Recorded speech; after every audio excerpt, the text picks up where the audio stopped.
For me, content marketing is the best way to educate, inform, entertain, and teach your audiences. I think it's about responding to your customers' challenges, attracting your target audience by addressing their problems in your content. It's really simple. It's our job to tell better stories. And always remember, it's the risk takers that are rewarded. People are sick and tired of being marketed to, and they're sick and tired of being sold. The single biggest story today in sales and marketing is how our customers are buying differently. Hi, Alex, and welcome to the show. Yeah, hi guys, and thanks a lot for the invite here. Can you tell us a bit about yourself? What's your story? Yeah, so I've been working in B2B marketing for 10 years now. So I'm a bit old, and with a strong focus on content. And we actually together in another life with Clem. Back then he was called Pablo because he grew a big mustache, I kept it, I guess. yeah, I can see that. And, I'm still going to adopt that name, Pablo. Yeah, it's called Pablo. It's his real name. Yeah, I thought I left that persona back there, but clearly you just dug it out of the ground. Yeah, I guess I have it's your past. It follows you everywhere. It's my gift for all of viewers. And I thank you for it.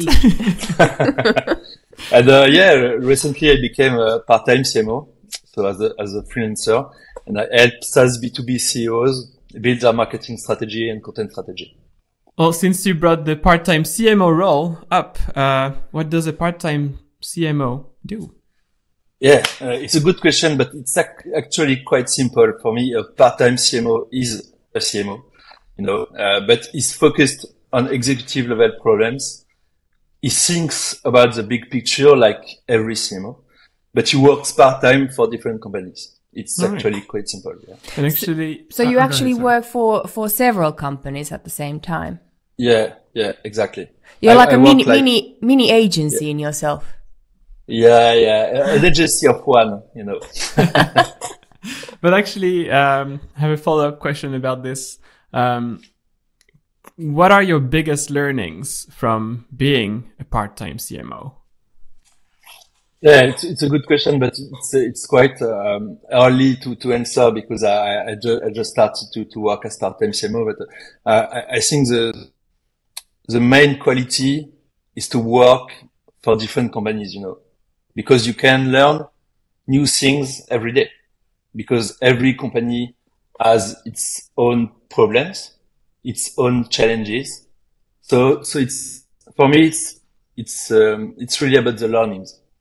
I can definitely relate to that, and I'm sure Saya can as well. Oh yeah, it's the best part of agency life because you can kind of constantly have new problems to solve. Yeah. New challenges every day to make things a bit more interesting. Yeah, definitely. All right, can we actually jump to the next topic already, like talking about the foundations of content marketing? And well, we know that content marketing is a discipline everyone seems to know a lot about, but only a few get results from it. So, Alex, what is really content marketing? Yes, a great question. For me, content marketing is the best way to educate, inform, entertain, and teach your audiences. I think it's about responding to your customers' challenges, attracting your target audience by addressing their problems in your content. It's really simple. It's like a simple way to frame something that sounds a bit complicated at first. But actually, you know what? I've been struggling to explain my parents what I do for a living. So I'm going to give them this definition and I'll let you know if that was clear enough.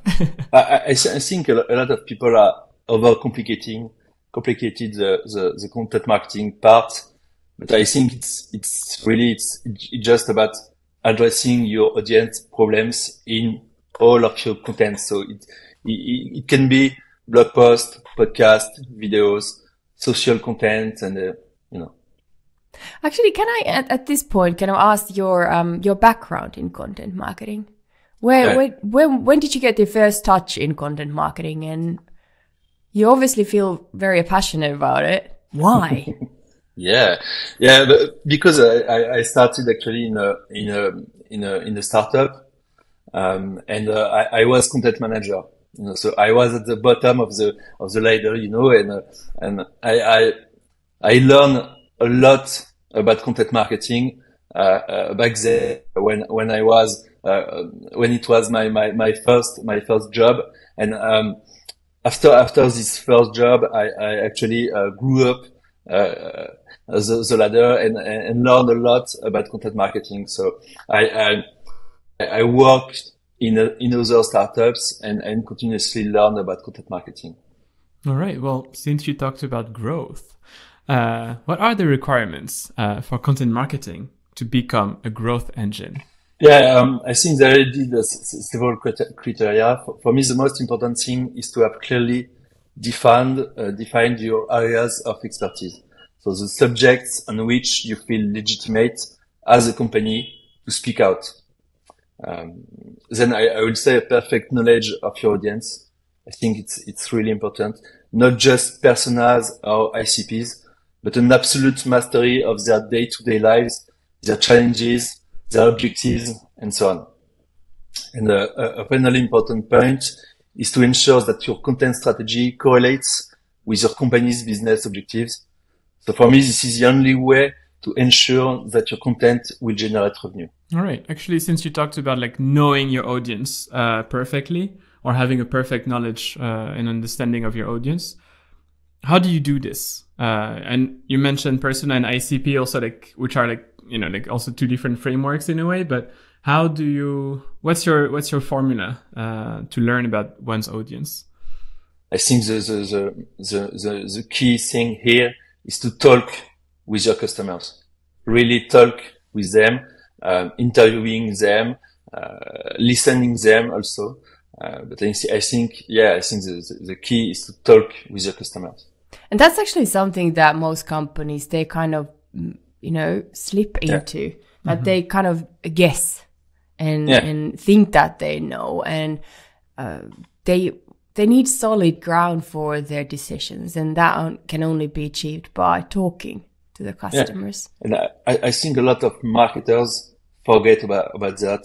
I think because a lot of sales and customer success team talk with their customers, but not enough marketers. Mm-hmm. And I think it can change things if marketers talk with customers more than actually they do. But actually about this, because I've been in this situation before where sales and customer success teams are a bit overprotective of their customers and don't necessarily, trust marketing not to somehow ruin the relationship they have with the customers or prospective customers. So did that happen to you? And if it did, how do you get past that? I think you have to be on the same page with all your colleagues, I think you also have to talk with your colleague about your customers. You can't call a customer without telling your colleagues that you're gonna do that. So I think the best way is to meet with your colleagues and figure it with them. Mm-hmm. Yeah, like make sure that everyone's on the same page and understands the value of the exercise. Yes. And maybe have that conversation going on all the time, like right from the very start of, like, if we think about product development, so that marketing would already be there when you call to customers about product and what direction you should develop that one. All right. So what alternatively would prevent content marketing from supporting growth? Yeah, that's a good question. So for me, my first answer will be sales and marketing misalignment, because I think this is a main factor in the failure of content strategies. And in my opinion, marketing shouldn't work alone, as I said before, but hand in hand with sales team, because they have the knowledge of the field. So you need to organize monthly editorial committees, to bring up current challenges and address them in your content. Now, I also think that not understanding your audience intent can be detrimental to your strategy. So as I said, I think it's very important to know your targets perfectly. It's actually a perfect segue to my next question. You always get these, don't you? It's like nice segues. A revelation, you know. I guess, yeah, there's maybe one more element that may prevent content marketing from supporting growth, and that could be the CEO. In many cases, CEOs might misunderstand the value of content marketing or what it can actually achieve, or even its purpose. So how do you get your CEO to understand content marketing? Yeah, I don't have a magical recipe, you know, a secret sauce. Yeah, but I think it's a very difficult task. I think the key here, and it's always the same, but it's education and internal communication. And I think more than the CEO, you need to continually communicate internally about the progress of your projects, your objective, how this fits into the company's overall strategy. I think any opportunity is a good one to highlight the work of the marketing team. And to speak more specifically about the CEO, you need to report the results from a business point of view. You have to show him the impact that content has on revenue. You can talk to him about CAC, LTV, ROI, and finally revenue. I think it's the most important things to have your CEO on the same page and understanding the content marketing strategy you're doing. Mm-hmm. Actually, about revenue, I'm thinking like very specifically about HubSpot at the moment. You know, and the different ways to measure attribution. Do you have a favorite way to attribute revenue to content marketing? Yes, it's a really difficult topic, because attribution is quite overlooked, I think, and never understood very, very good by everyone. So, for me, it was the first touch point, a lead had with a marketing activity, because I wanted to know where they came from, you know. But for some posts, it can be the last touch or a multi-touch attribution strategy. But I think it's really complicated, because today you have dark social, you know. So you can't know quite enough or quite completely where a lead came from. You can have some data, some signals, but I think it's not going to be the whole picture, you know. Mm-hmm. So it can help you, but it's not something you have to check like religiously, you know. And you've led successfully YouLoveWords marketing operations for 5 years and managed to achieve 3 mil in ARR from content marketing. So how did you do that? It was quite easy, you know. No, it wasn't. It took me almost 5 years, so you know. No, it was a bit difficult, but I think the key is to start early and gradually. So initially we asked for a complete audit of our content strategy. So shout out to Jean-Baptiste. If you're listening to this podcast, you know him. And then this enabled us to identify our areas of expertise and put in place an appropriate content strategy. Then we gradually ramped things up, publishing more and more content, improving our branding, measuring more things, and so on. But we started small and then scaled up things. So you ate the elephant piece by piece. Yeah. I think at first we published maybe like 1 or 2 blog posts per month. maybe one ebook per semester, But after a few months or a few years, when we saw we had traction, we scaled up things. It's like Lego marketing. Going to coin that term. Yeah, you can. It's something, right? But yeah, I mean, since you talked about like building the world of content at YouLoveWords gradually, how does one build a marketing team that can deliver and also potentially exceed your expectations? And what skills and maybe profiles should one be after, and in which order as well? No, I think here the 4 priority roles, in my opinion, are paid. I think it's one of the most important, because I'm convinced that for paid to be a successful strategy, you need to recruit a dedicated profile. So you can start by working with an agency or freelancer at the beginning, but you will still be limited. I think this profile needs to have in-depth knowledge of the company, its metrics, to create and capture demand, because it's a real thing, I think they need to have their nose in the CRM. They need to optimize campaigns for the best in-platform performance, but above all, optimize campaigns for the best business performance. This is for me the why they need to be in-house and not outsourced. Mm-hmm. I think the next role, of course, is content. So I'm not going to try to convince you about the importance of investing in content, because content is king, content is key. So whatever your stage of maturity, you need to invest heavily and as early as possible in content production. As I said before, you don't have to invest in a lot of content, in a lot of formats, but you have to start really early, because your competitors are already doing content, So yeah, I think it's central to your demand gen, your brand, and your social engine presence.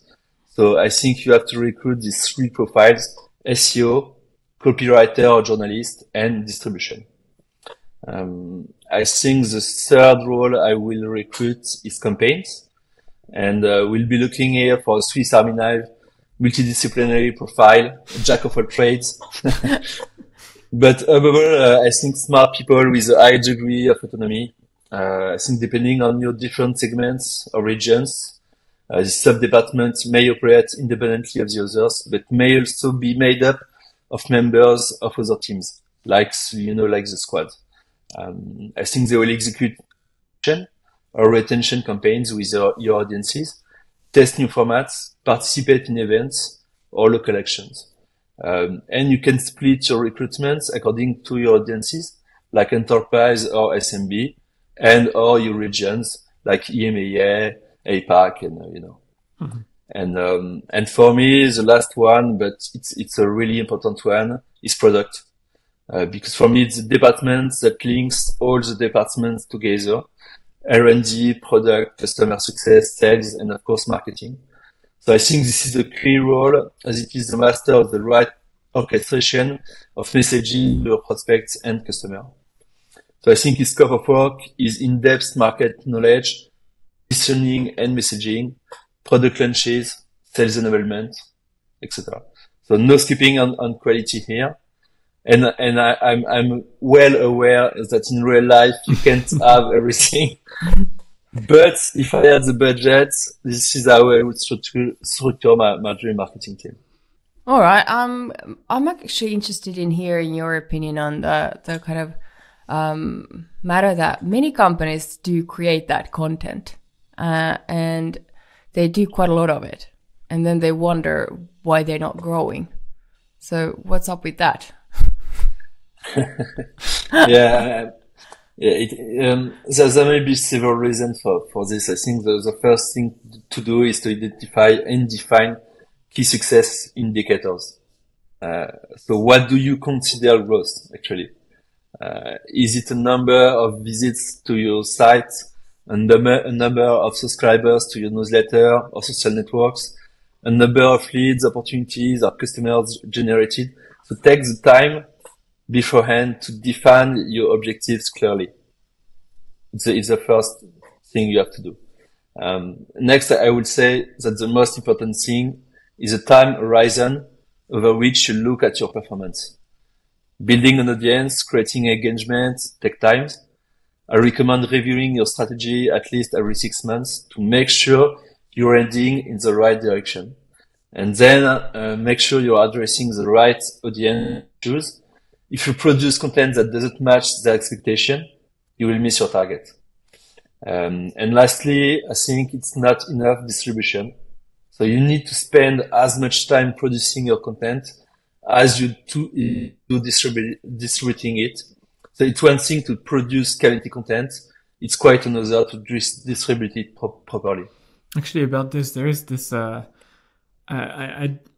don't think I found the actual source of this, but there is this, the word on the street is that, you should spend like 80% of your time distributing the content, and then only 20% of your time should be like spent on creation. But of course, I would say that in reality, we're probably closer to like 80-20 in the other way.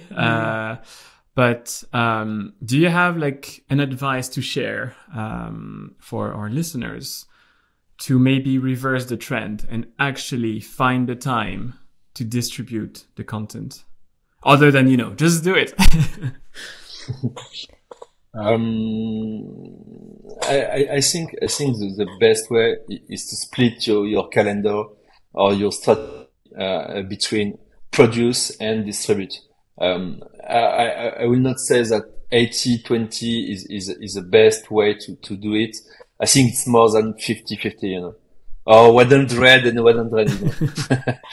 No, because it's as I said, it's really important to create good content, quality content, but you have to find the networks, the channels where you can distribute it and actually address it to the right audiences, Mm-hmm. And doesn't it come back to the numbers again? Like with content, if you just create content, you have no numbers to show to the management team. And then when you distribute the content that is quality content, then you would obviously get the numbers that you need to justify any decision or any budget or anything that you need. Yeah, of course. So instead of just doing content, you just concentrate on doing quality content and then distributing that in right channels. And that's probably a trial and error, isn't it? To find the right channels. Yeah, of course, always. I think the first year you will do a lot of errors, but I always think like errors for me are learnings, and it's not a loss of time to do some mistakes, because it's learnings you can use for the next test you can do. Well, since you mentioned tests, and that's linked to a company we used to work at together, how much of what you do is experimentation and A/B testing? I don't know how to answer that question, because maybe you can take 10% of your time to do some experiments, but I think everything is an experiment. So I can also answer 100%. Actually, that's again a good segue to the next question about maybe experimenting with longer forms of content. But we know that people skim through content, like they don't read anymore. So even knowing this, you're a strong advocate for long and educational content. Why is that? Yeah, I am. But I don't think it's necessary for every type of business, because I think producing long form allows you to establish your expertise and educate your audiences. But not all audiences have the same needs. So what's most important here is the user experience. What experience do you want to create for your audiences? And I think for some companies, it may be more relevant to produce short, easily consumable content on social networks, for example. So make sure you also respond to your audience's consumption habits. it's nice to want to produce long content, but sometimes it's not just the right thing to do. I thought you would say like long content all the time, always. I was wrong. No, I'm a strong advocate, but you know, it's not for everyone. You know, And I think that you need to stay alert and see how your audience kind of evolves and grows. Because if you think about new generations coming in and they got different kind of media consumption habits, that's something that needs to be considered, so that you can't just do your set way all the way from the school or university to the retirement. I think you always have to adapt. Yeah. To trends, to changes, to your customers. I think the main thing is to have a strategy correlated to your customers' consumption habits, because it's a real thing. Mm-hmm. And this is actually a nice segue to the next question I have, and it's about the trend that is becoming pretty much of a norm, but AI. So we no longer need content marketers. We have AI to produce content, cheap and easy. Is that what people, are saying at the moment? So what's your view on that? Yeah, actually, we can look at the OpenAI chaos like this week. So they just rehired the CEO this morning. Wow. It was like a Hollywood movie in the making. No, I think AI is a great way to help you produce content as a content marketer, but I think it will never replace the human brain, for now. Maybe in a few weeks or in a few months, I would say completely different. But I think the ability to produce great content, the ability to articulate complex thoughts is a human thing. So I think of AI as a super intern. It's here, working for you 24/7. It's free. You can ask it anything. It's not going to be mad. But content isn't just words, It has to be memorable for me. Okay. And AI can do that today. Actually, about AI, I was thinking if you turn not just from the production point of view, but also from the search point of view. Because, we increasingly are using voice search, on our phones, on, speakers at home and stuff like that. So what do you think? I mean, of course, no one really knows. No one really knows, but what do you think will happen with voice search as, now ChatGPT 4 is, like a, great leap forward versus ChatGPT 3.5.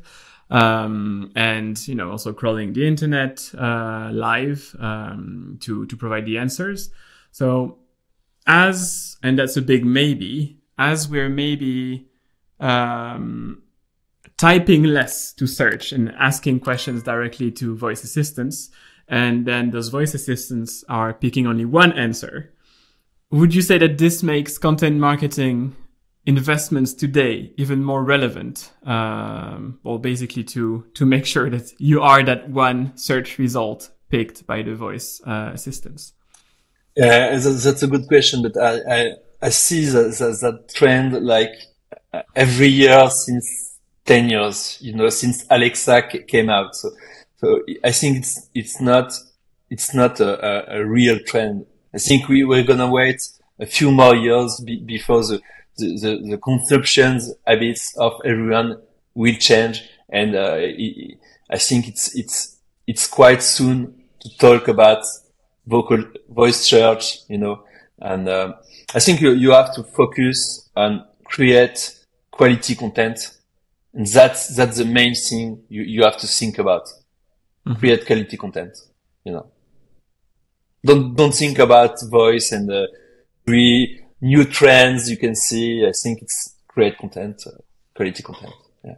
That's a good mantra. Well, would that then be your best content marketing advice for 2024?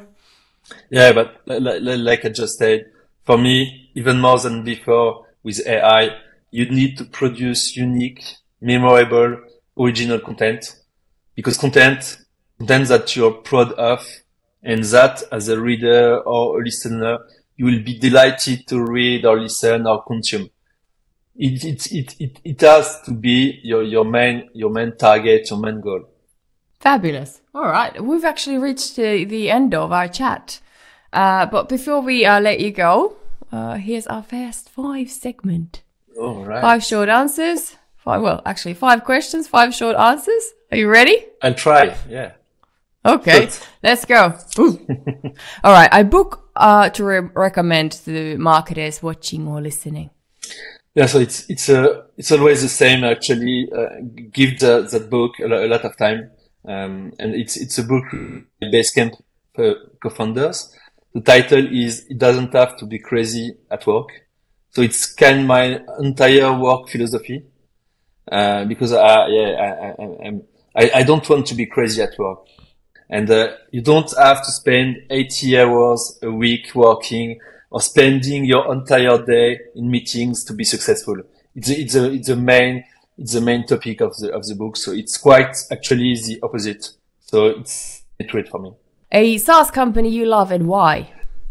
It's a difficult question because there is a lot of SaaS companies I love, but I try a different answer. So it's not really SaaS, but I would say LinkedIn, because I spend a lot of time there learning and discussing with cool folks every day. So yeah, for me, LinkedIn is actually quite big at the moment.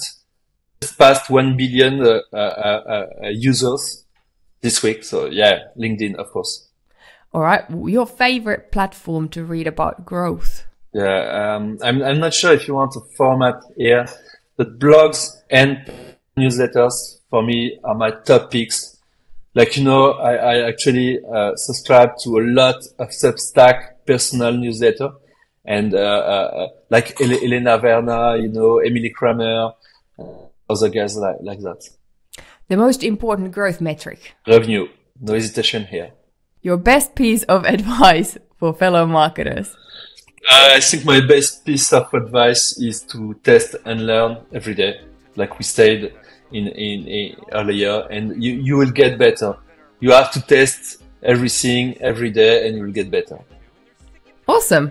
Well, thank you so much for joining, Alex. It was a pleasure. A pleasure was all mine, guys, and thanks a lot for the invite. Thanks, Alex. And that's a wrap. I hope you found this insightful. To get more from us, you can follow and subscribe to the SaaS Growth Hub podcast on SoundCloud, Apple Podcasts, Spotify, or right here on YouTube. And to learn more about growth marketing in general, visit advancedb2b.com.